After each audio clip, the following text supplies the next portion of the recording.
നമസ്കാരം. Welcome to diamond sports. KBFC ഗോവയും തമ്മിലുള്ള മത്സരം KBFC 1-0 പരാജയപ്പെട്ടിരിക്കുകയാണ്.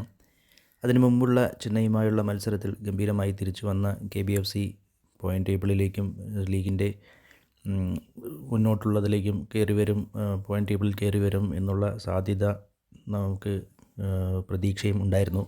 പക്ഷേ ആ ഒരു ലാഞ്ചന കാണിച്ച ടീം ഈ ഗോവയുമായുള്ള മത്സരത്തിൽ പരാജയപ്പെട്ടതോടെ വീണ്ടും KBFCയുടെ തിരിച്ചുവരവ് ദുഷ്കരമാക്കിയിരിക്കുകയാണ്. ബ്ലാസ്റ്റേഴ്സ്, ഈ ടാക്ടിക്സ് ഞങ്ങൾക്ക് മനസ്സിലാവുന്നില്ല.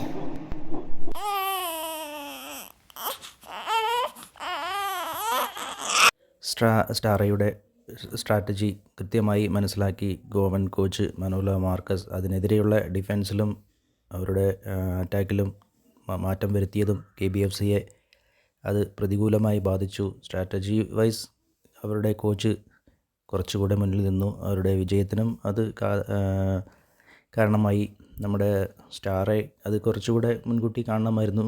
ചെന്നൈയുമായുള്ള മത്സരം വിജയിച്ചതോടുകൂടി വർദ്ധിച്ച ആത്മവിശ്വാസമായിരിക്കുമോ സ്റ്റാറയ്ക്ക് ഇവിടെ മിസ്റ്റേക്ക് പറ്റിയത് എന്നറിയില്ല. എന്തായാലും അവരുടെ സ്ട്രാറ്റജി വിജയിച്ചു.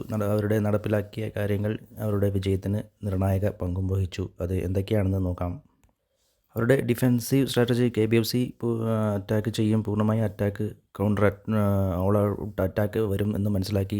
KBFC ബോളുമായി അറ്റാക്കിന് വരുമ്പോൾ തന്നെ അവരുടെ 7 ഡിഫൻഡേഴ്സ്മാർ അത് ബ്ലോക്ക് ചെയ്യാൻ ഉണ്ടാകും. അതുകൊണ്ട് KBFCക്ക് ആ ഒരു നോവയിലൂടെയുള്ള വരുന്ന കൗണ്ടേഴ്സും അല്ലെങ്കിൽ അറ്റാക്കും അവർക്ക് ശരിക്കും ബ്ലോക്ക് ചെയ്യാൻ സാധിച്ചു.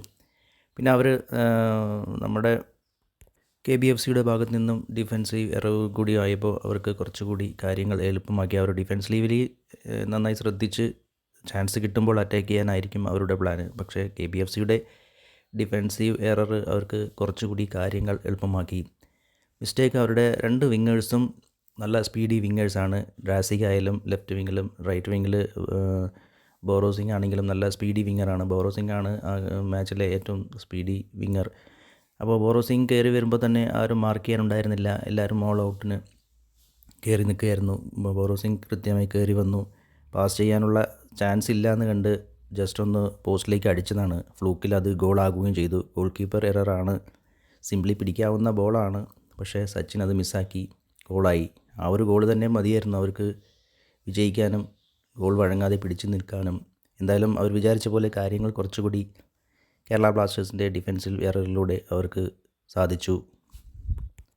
അതിനു മുൻപ് തന്നെ ഡ്രാസിക്കിൻ്റെ നല്ല മൂവ്മെൻറ്റ് ഉണ്ടായിരുന്നു ലെഫ്റ്റ് വിങ്ങിൽ കൂടെ. ഡ്രാസിക്കിൻ്റെ ഫസ്റ്റ് ടച്ച് മിസ്സായതുകൊണ്ട് മാത്രമാണ് അത് കൃത്യമായി ഗോളാക്കാൻ സാധിച്ചില്ല. രണ്ടാമതും ഒന്നുകൂടി ഗോൾ ഉണ്ടായിരുന്നു. ആ സമയത്തൊന്നും ഡ്രാസിക്കിനെ ബീറ്റ് ചെയ്യാനോ ബ്ലോക്ക് ചെയ്യാനോ ആരും തന്നെ ഡിഫെൻസിൽ ഉണ്ടായിരുന്നില്ല. അതും ഡ്രാസിക്ക് ലെഫ്റ്റിലേക്ക് പോസ്റ്റിനകത്ത് കയറി ലെഫ്റ്റ് സൈഡ് ഡ്രിബിൾ ചെയ്തു. അത് റൈറ്റ് സൈഡ് കയറി വന്നതാണെങ്കിൽ അത് ഗോളാകുമായിരുന്നു. പിന്നെ നമ്മുടെ പോസ്റ്റിലടിക്കുന്ന എല്ലാ സെക്കൻഡ് ബോളും അവരുടെ മക്യു ആയിരിക്കും അറ്റൻഡ് ചെയ്യുന്നത്. അതും ബ്ലോക്ക് ചെയ്യാൻ കേരള ബ്ലാസ്റ്റേഴ്സിൻ്റെ ഡിഫെൻസിൽ ഉണ്ടായിരുന്നില്ല. മക്യുവിൻ്റെ 1-2 ഷോട്ട് ഉണ്ടായിരുന്നു. ഭാഗ്യം കൊണ്ട് മാത്രമാണ് അതൊന്നും ഗോളാവാതെ പോയത്. എന്തായാലും KBFC ഒരു ഗോളിന് തോറ്റു എന്ന് സമാധാനിക്കാം. അവർക്ക് കൃത്യമായ പ്ലാൻ ഉണ്ടായിരുന്നു. എന്ത് ഭാഗ്യം കൊണ്ടും ഡ്രാസിക്കിൻ്റെ 1-2 മിസ്റ്റേക്കും കൊണ്ടും മാത്രം അവർ കൂടുതൽ ഗോൾ കേരള ബ്ലാസ്റ്റേഴ്സ് വഴങ്ങിയില്ല. എന്തായാലും മറ്റു ടീമുകളുടെ ഫോർവേഡ്സും ഇതുപോലെ ആയിരിക്കില്ല. എന്താണെങ്കിലും ഒരു ഗോൾ തന്നെ അവർക്ക് മതിയായിരുന്നു പിടിച്ചു നിൽക്കാൻ. അവർ ഡിഫെൻസിലി കുറച്ചുകൂടെ സ്ട്രാറ്റജി ബിൽഡ് ചെയ്ത് കേരള ബ്ലാസ്റ്റേഴ്സിൻ്റെ പൂർണ്ണമായ അറ്റാക്കും അവർക്ക് തടയാനും സാധിച്ചു. നെക്സ്റ്റ് അവരുടെ ഡിഫെൻസിൽ അവർ ചെയ്ത ഇതും നമ്മുടെ അറ്റാക്കിൽ വന്ന സ്റ്റാറയുടെ മിസ്റ്റേക്കും എന്തെന്ന് നോക്കാം. നമ്മുടെ KBFC കോച്ചിൻ്റെ ആദ്യത്തെ മിസ്റ്റേക്ക് ഇതിനു മുമ്പുള്ള 2 കളിയിൽ നന്നായി കളിച്ച കോറോസിങ്ങിനെ വിങ്ങറായി ഇറക്കാത്തത് ഒരു പ്രശ്നമായി. പുള്ളി വിങ്ങറായി ഇറങ്ങി 2 അസിസ്റ്റ് കൊടുത്തിരുന്നതാണ്. ഇവിടെ കോറോസിങ്ങിനെ ആദ്യ 11-ൽ ഇറക്കാത്തത് സ്റ്റാറയ്ക്ക് വന്ന മിസ്റ്റേക്കാണ്. അതിനാൽ KBFCയുടെ അറ്റാക്ക് ഇടത് വിങ്ങിൽ നോവയിലെ മാത്രം കേന്ദ്രീകരിച്ച് നടന്നു. അത് അവർക്ക് കുറച്ചുകൂടി കാര്യങ്ങൾ എളുപ്പമാക്കി. ഫലത്തിൽ അവർ നോവയെ ശരിക്കും പൂട്ടി എന്ന് തന്നെ പറയാം. മറിച്ച് കോറോയ്ക്ക് പകരം വന്ന രാഹുലിൻ്റെ ഭാഗത്തു നിന്നും വലത് വിങ്ങിലൂടെ കാര്യമായ അറ്റാക്കൊന്നും വന്നില്ല. കോറോസിങ് മുൻപുള്ള 2 മാച്ചിലും നന്നായി കളിച്ച ഒരു വലതു വിങ് നന്നായി കളിക്കാൻ രാഹുലിന് കഴിഞ്ഞില്ല. അതും ഒരു പ്രശ്നമായി.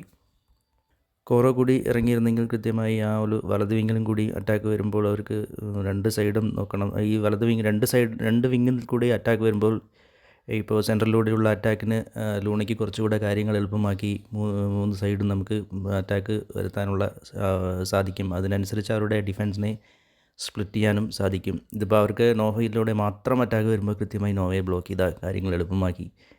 കോറോസിങ് ഇറങ്ങിയിരുന്നെങ്കിൽ വലതുവശത്തും കൂടി അറ്റാക്ക് വരും. അതിലൂടെ സ്പ്ലിറ്റ് ആകുമ്പോൾ സെൻട്രലിലൂടെയും അറ്റാക്ക് ചെയ്യാനും ഗോളാക്കാനും സാധിക്കുമായിരുന്നു. എന്തായാലും കോച്ച് അതിന് സെക്കൻഡ് ഹാഫിൽ 65-ാം മിനിറ്റിലാണ് കോറോസിങ്ങിനെ ഇറക്കിയത്. കോറോസിങ്ങിനെ ഇറക്കുമ്പോൾ തന്നെ ജീസസിനെ തിരിച്ച് വിളിക്കുകയാണ് ഉണ്ടായത്.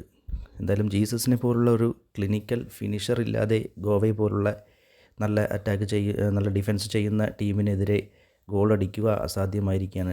ജീസസിനെ പിൻവലിച്ചത് എന്തായാലും കോച്ചിൻ്റെ മിസ്റ്റേക്ക് അവിടെയും സംഭവിച്ചു.